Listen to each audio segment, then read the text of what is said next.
నా పేరు కోండ్రు రమేష్ అండి. రమేష్ చెప్పు. నాకు ఇల్లు అయితే లేదు కానండి, అమ్మ వాళ్ళది ఉంది.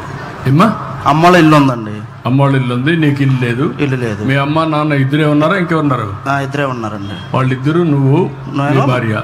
భార్య లేదండి, చనిపోయింది.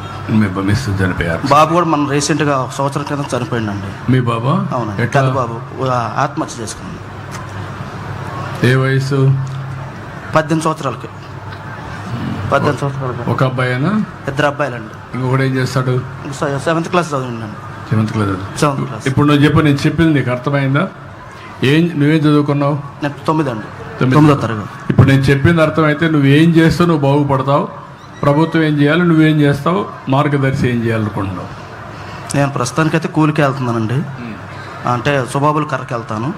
రోజుకు 300 నుంచి 350 దాకా వస్తాయి. నా పిల్లల్ని చదివించడానికి నాకు ఆధారం అనేది లేదు. అమ్మ వాళ్ళు కూడా ముసళ్ళు అయిపోయారు.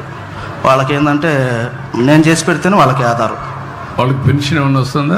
నాన్నగారికి వస్తుంది. నాన్నకు పెన్షన్ వస్తుంది. పెన్షన్ కొంతవరకు ఆధారం, కొంతవరకు. ప్రజెంట్ ఏంటంటే నాకు ఆదాయం అంటే కూలి పనికి పోవటమే. తర్వాత నాకు ఏదైనా గవర్నమెంట్ ద్వారా ఒక ట్రాక్టర్ కానీ అలాంటిది నాకు నా పిల్లల్ని చదివించుకోవడానికైనా ఉన్న పిల్లలు ఇద్దరిలో ఒకరిని బాగొట్టుకున్నా కాబట్టి ఆ పిల్లల్ని చదివించుకోవాలని. ఓకే, మీరు విన్నారు. ఇవన్నీ నేను యాక్షన్ ప్లాన్ చేసి అన్నీ చేస్తామయ్యా మీ మనోభావాల ప్రకారం. చాలా సంతోషం.